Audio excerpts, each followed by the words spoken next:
It is your Tuesday Daily Delivery. I'm Michael Rand. Glad to be back for another day and another show. Hope you guys are having a good day out there today. And a good show. Like I said, coming up, Randy Johnson from the Star Tribune will join me here in just a little bit. Gophers football team starting fall camp this week. Randy and I will talk all about some positional battles and also the battle off the field with PJ Fleck having to address reports last week of mistreatment within his program and kind of where that all stands right now. Randy, of course, covers the Gophers. He also covers some Gopher hockey. We want to get into, with Randy, some Logan Cooley discussion as well. Cooley, the excellent Gophers forward who decided late last week that he is turning pro, going to the Arizona Coyotes. So a little bit of that with Randy as well here in just a little while. I've got some Twins trade deadline history to get to in just a minute as well, and a Wild and Vikings development at the end of the show. First, though, what did I miss? I missed it. You might have missed it, but you might have woken up to the news. U.S. women's soccer team barely gets through group play, and I mean barely. A 0-0 draw with Portugal. They knew all they needed was a draw, and they barely got that draw. Portugal had an excellent opportunity in stoppage time, hit the goalpost with about maybe 2 or 3 minutes left. That shot, had it gone in, would have sent the Americans home for the first time ever. Would have sent them home for the first time ever in the group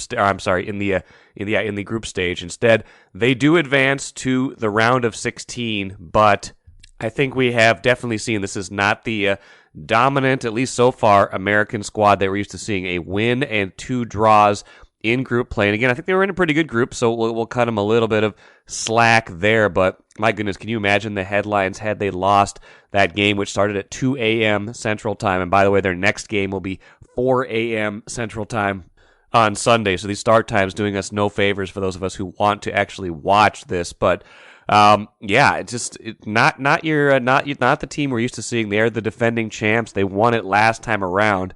A much greater struggle this time through.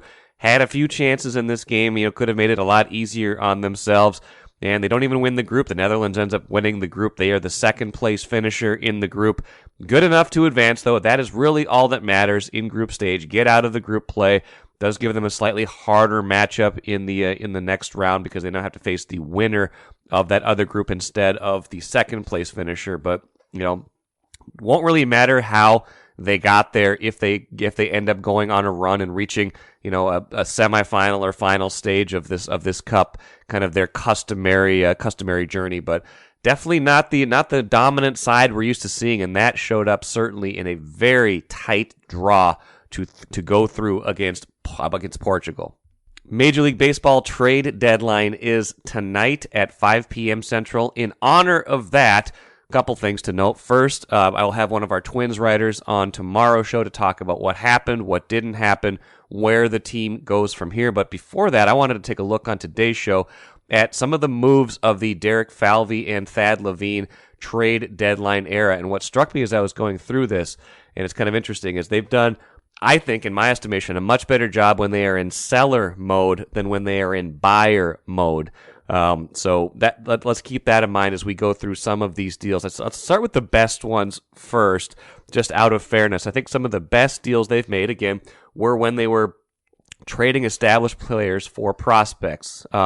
Probably the very best deal they made was 2018, trading Eduardo Escobar, an impending free agent, to the Arizona Diamondbacks in a deal that netted them Joan Duran, who you might have heard of now. That was 5 years ago. He was a prospect at the time, a young pitcher, didn't know quite what they were getting. And again, some of these moves are judged by how prospects ended up faring once they got to the major leagues. And that's a little bit unfair. I'm going to try not to do that too much, but you got to look at this deal and say they gave up 2 months of Escobar in a year where they weren't going anywhere. 2018, they were not going to make the playoffs that year. They were below 500. They had made a surprising run to the wild card the year before. More on that in a minute. They were going to be the Bomba squad the next year, but 2018, I think they finished 78 and 84. They were not a very good team that year. End up getting a dominant reliever of the future, their closer of the future in Joan Duran. So a very good deal there. Probably the second best deal they made was 2021 when they flipped Nelson Cruz for Joe Ryan and Drew Strotman.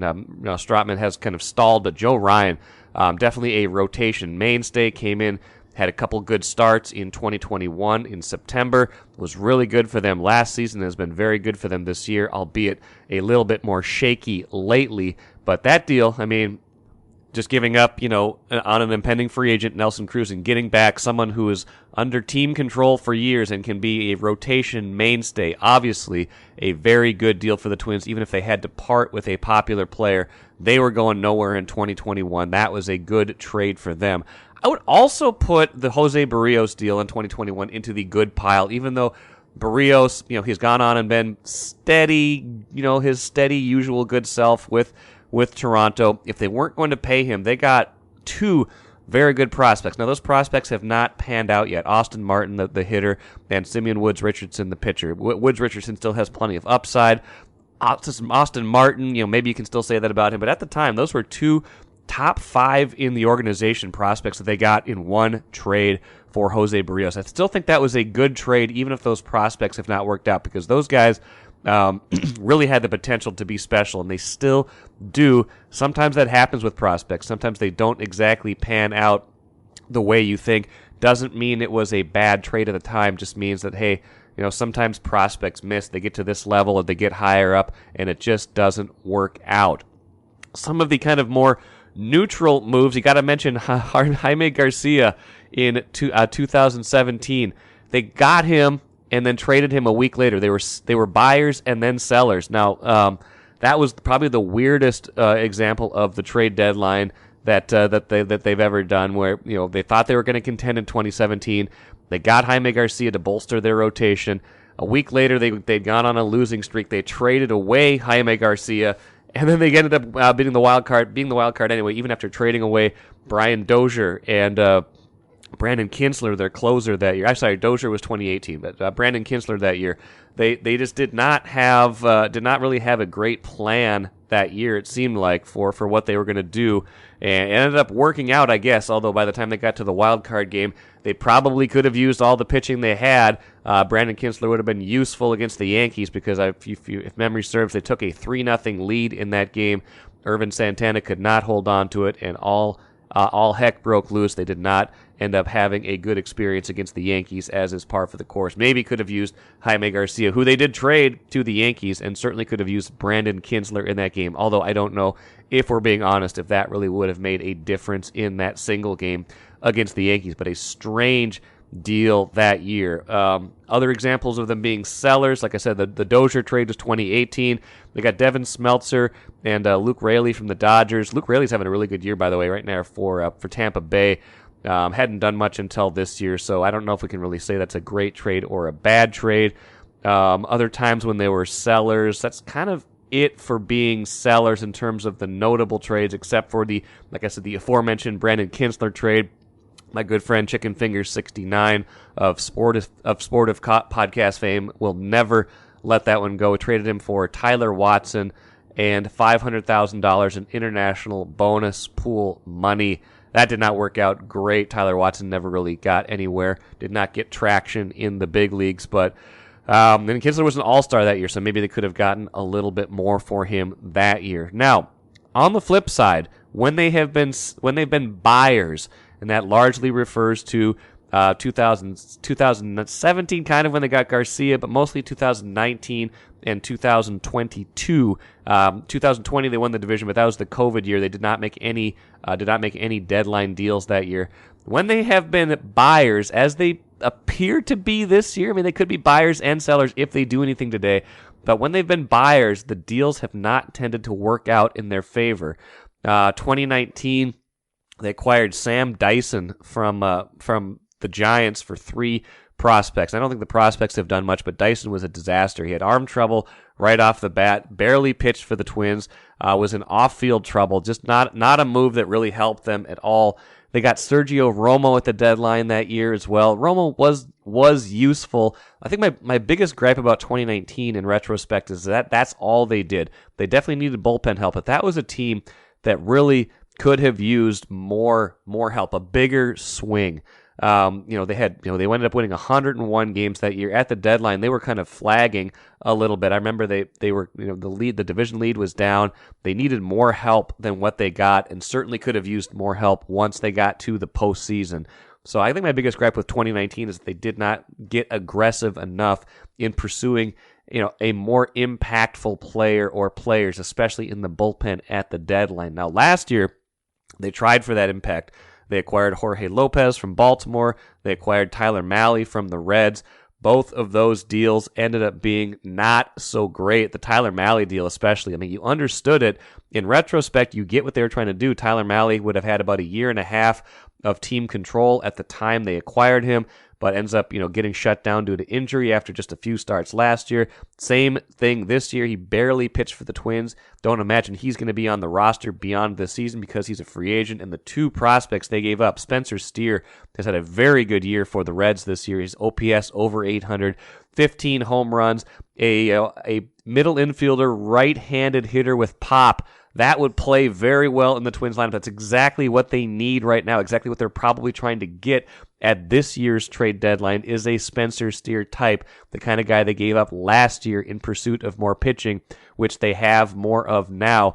And Christian Encarnacion Strand, another excellent prospect, tore up AAA, hasn't been quite as good since his call-up, but still a very highly regarded prospect who could make them pay for that deal for years to come. Now, the Baltimore trade with Jorge Lopez gave up Yenier Cano, who hadn't done anything for him. He becomes an all-star for Baltimore this year, and they gave up prospects in the deal too, so that deal could haunt them for a while as well. They just flipped Lopez for another reliever.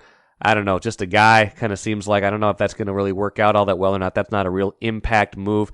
But just looking at this, I'd be wary. I'd be wary of what's going to happen today based on the history. When Derek Falvey and Thad Levine have been in seller mode, they've been much more successful than when they've been in buyer mode. So I guess buyer beware in this case, especially if you are a Twins fan watching the scoreboard and how this trade deadline shakes out. MGM Wine and Spirits is the choice for savings, service, and a great selection of spirits, premixed cocktails, wines, and of course, ice-cold beers and hard seltzers. With over 30 locations throughout the Twin Cities and beyond, there's an MGM near you. Head to MGMWineandSpirits.com to find a convenient location in your area. Get social. Follow MGM on Facebook and Instagram for all the latest news and trends. Make great moments with MGM Wine and Spirits, your locally owned and operated choice for over 50 years. Save time, save money. Shop MGM. I've got Randy Johnson here on Daily Delivery. Randy, of course, covers Gopher football and some Gopher hockey, too, for the Star Tribune. I want to pick his brain on a few things on both of those subjects. Gopher football, Randy, starting fall camp this week on the field already. It's early August as of airtime right now. It always feels early when these teams are back on the field, but it's going to be no time, I suppose, until they're playing these games for real. PJ Fleck down at Big Ten Media Day last week in Indianapolis, and again on Monday, addressing the media. Probably should talk about the big thing right away, Randy. Just the report last week, Front Office Sports, talking about the culture in the program, some unnamed players with some problems with how PJ Fleck runs things, PJ having to defend it, Mark Coyle definitely defending things. What's your take on all of that? Because I don't think we've talked about that yet. Yeah, it was something that this situation had been out there in the past. This reporter did some other sourcing on it, I guess, and he has 6 or 7, I believe he said in his radio interview, unnamed source and alleging different unnamed former players. Sure. He didn't name them, alleging the bad culture and stuff like that in the program. None of them were on the record. So you basically right. You have to, when you see unnamed sources, your decision is how much do you trust the reporter. I guess that's the way I look at it. PJ was he was prepared to defend himself in his program in Indianapolis there. He was pretty vehement in his denials and his defense of his program. And some of it, I read the story obviously, and some of it kind of reads like, yeah, we kind of know this about the program, right? Like it's run in a certain way. Like I don't think the the idea, I think cult-like probably takes it a step too far, but, a lot of the slogans, a lot of the kind of stuff within the program does strike you as, he runs his program a certain way, and some people might not like that. Yeah, it's a situation where PJ always says, "I'm not for everybody." Yes, it's gonna be something where they're ingrained. He ingrains his players into his approach, both on and off the field. They have to do a lot of community work, and maybe that doesn't sit well with some people. I don't know. The slogans can. Some fans they're always ripping on the row of the boat. Basically. Right. They don't like that culture. So certain ones. I mean, not everyone. I mean, some people are fine with it. It's just a situation where, not everybody likes a certain coach, and if things didn't go well, it'll happen where players will talk sometimes if given a chance. A lot of it is it's kind of built in the college football. You look at the size of the roster. You have 120 some people, 85 scholarship guys, and not everybody gets to play. So it's almost built in where there's going to be some disgruntled people, and sometimes they'll let their disappointment be known. Yeah, no, I think that's a good way to look at it. He had to address it obviously at Big Ten Media Day. Coaches hate the dreaded distraction idea. How do you think this lands as far as having this be at least a storyline initially as they open camp? I'm sure. Yeah, obviously they didn't like to see that. The players were pretty vehement in their defense of the program, and a little annoyed by the questions in Indianapolis. There, it was they were I guess they wanted to focus on football, and they thought this was pretty frivolous.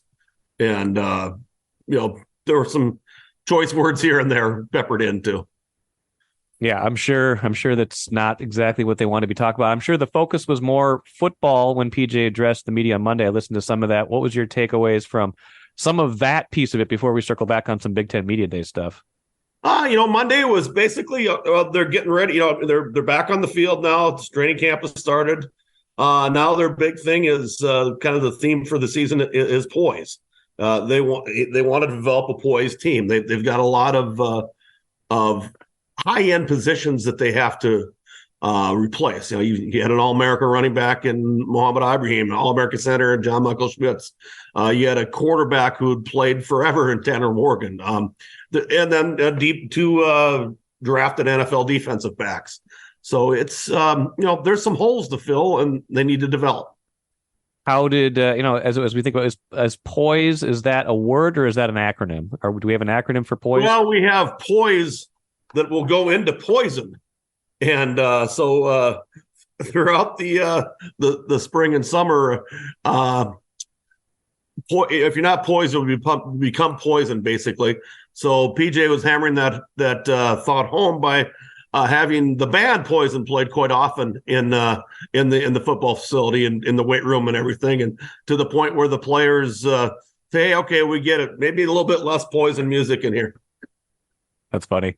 I was joking a little bit, but it does say that he's not probably going to change how he runs his program based on that report, or based on what some of those players are saying about him. The unnamed players are saying about him. I mean, the on-field stuff is as interesting as anything, though. And you talked about replacing Tanner Morgan, replacing all these skill position players. I mean, we have talked about this already, but now it is far closer than it ever was before. Like, as they think about that, as they think about a pretty important year where they're coming off, some successful seasons, no doubt about it, but years where they haven't quite, like, they're like that one win away sometimes from really having, going from a solid year to an exceptional year, or going from an exceptional year to like a program, changing year, for thinking about 2019, where they were there, like felt like it, but they have one more win there, things like that. How do they now kind of maintain and or exceed that? Because that's kind of where you take the program to the next level, right?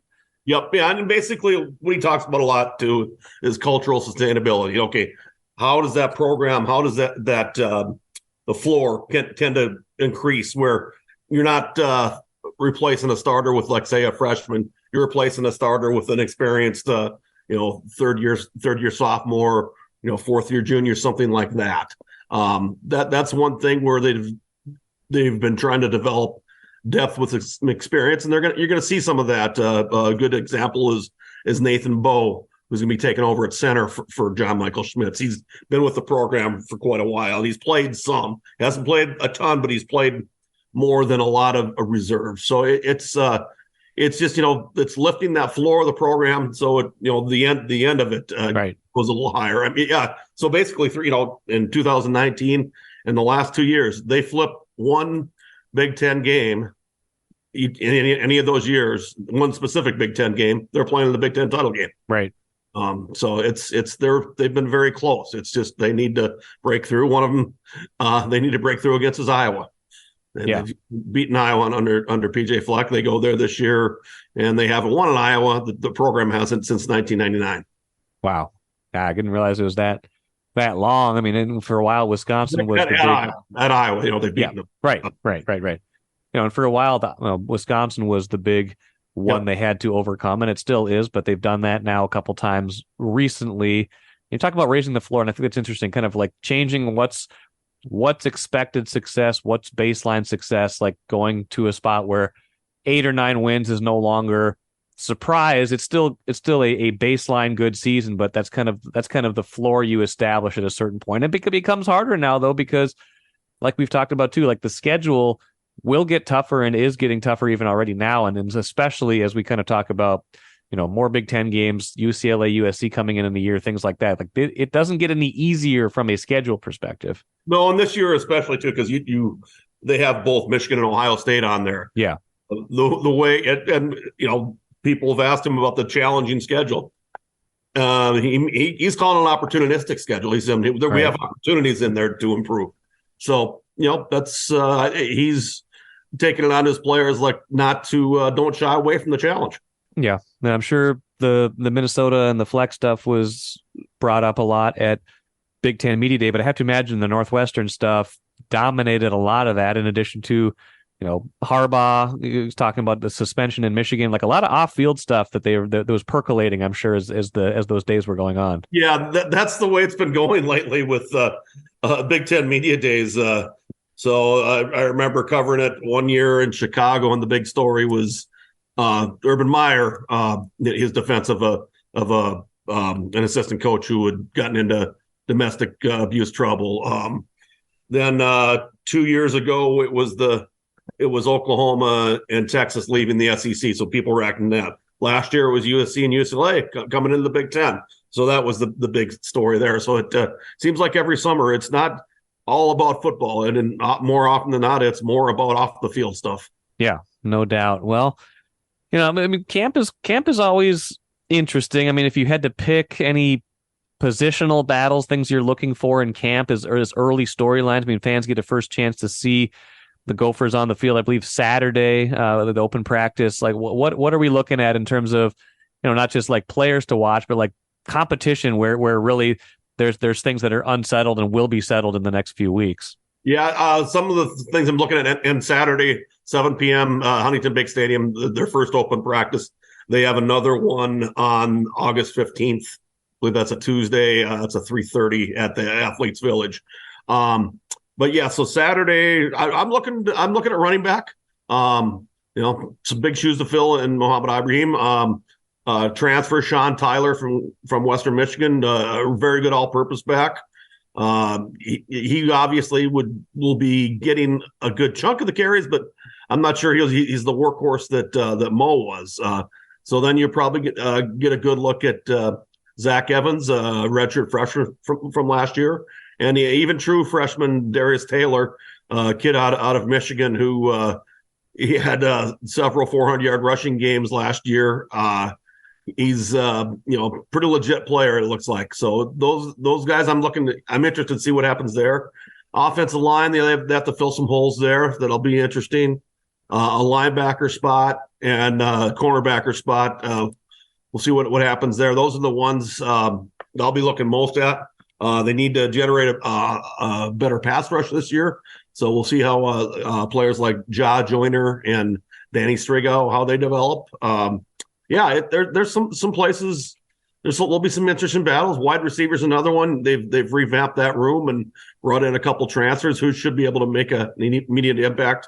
Elijah Spencer, Corey Crooms. So there's a lot of newcomers to watch. Is quarterback settled with Ethan Kaliakmanis, or is that still? Is there any wiggle room there? Or are we saying that's the starter right now? Well, I would say it's penciled in and okay. and pretty good, a firm pencil. It's not number 2 pencil. Yeah. Yeah. So it's I mean, the one thing, Cole Kramer did play pretty well in the spring game, and it's unlike he had a very good spring practice. So I wouldn't necessarily say he won't get any playing time. Okay. Well, should be fun to watch that. Final thing before I let you go, Randy. Logan Cooley left the Gophers. We found that out last week in the midst of all this other news, and he had maybe been a little bit of a surprise that he was staying after that really good freshman season, high draft pick of Arizona. Ends up now, though, leaving, going pro. Where did that register for you in terms of surprise, not surprise, and just the decision that he ended up making to leave after initially staying, and a few months later changing that decision? Yeah, I would say I was probably more surprised that when he announced he was staying. Yeah, I think that's fair. I thought he would be going. Now, then he announced he's staying. So okay, maybe this is going to come through. I always thought there was a risk that he would go. Once he got to the Coyotes development camp, it seemed like things started to tilt the other way a bit. He had an interview where he said, "Well, I'm still going. I'm still going, but it's not completely settled now." Or he left the door open a crack, and then and I'm sure the fact that the money he's getting help open that door quite a bit more. He can make up to 3.5 in incentives if he hits certain numbers. So there's some decent money to be made there, more than he can make in NIL here. I'm sure. Yeah, I would think so. And I just think he felt he was ready. One of the telling things was when he pulled out of the U.S. World Juniors development camp this summer. So, and he played for the World Junior team last year and could have played again this year, but he pulled out of that camp. So that kind of okay, there's a bit of a sign here that maybe he's not going to be back in college. Yeah. Well, Gophers still have a lot of talent, but you kind of take that bonus, oh wow, Cooley's coming back, and then take that out of the equation. Where do you think that leaves them? Big Ten and overall competitive wise. Still one of the better teams in the country. They do have a lot of talent. Bob Mosko's recruited very, very well recently, especially, and they're not. They probably won't. They might not be the favorite to win it all. I think they would have been the favorite to win it all going into the season with Logan Cooley. Maybe not the favorite, but I'd still say in the mix. I think they have a very strong chance to get to the Frozen Four at the X this spring. I was going to say, let's not forget that is at the X this year, and that has served them well in past years, especially 2002. So we'll see how that works out for him. Randy Johnson, appreciate it as always. Follow Randy's coverage. Go for football camp and obviously any hockey news that comes along between now and start of the season and certainly in the season. Randy, take care, and we'll talk to you soon. Sounds good, Mike. Appreciate it. See you. Good stuff from Randy Johnson. Always appreciate catching up on Gopher football. The season will be here before we know it. It's August now. That reminds me, I've got a trip coming up to North Carolina. I'm going there to see the Gophers play North Carolina in a little over a month. I have a really good friend out there who we're going to go watch the game with, bringing a few friends from here as well. So that should be a lot of fun. Haven't seen a Gophers road game in a very long time, so looking forward to that trip and probably do some podcasting around it. We'll see. It should be an event out there in the middle of September when they play at North Carolina. Let us finish with the cooler. A couple things. Danielle Hunter says he wants to be a Viking forever. I don't see that working out necessarily, but good for him. They got that resolved, and that he's back and practicing and things like that. So that has to make the Vikings. That has to make Brian Flores in particular feeling good about having him back in the fold, having him back on the field, and having him at least for 2023. And the Wild re-signed Philip Gustafsson. That was not surprising, but it did take a little while. Ultimately, a 3-year deal worth a little over $11 million total. Seems like a fair deal for both sides. Listen to the news conference yesterday with GM Bill Guerin and Philip Gustafsson. I kind of feel like they're still in a little bit of a wait-and-see mode with Gustafsson. Guerin described his season last year as a career year, and I think that's fair. So I think they're waiting to see, like, is he really going to be a bona fide number one? How does he fit into this picture long term?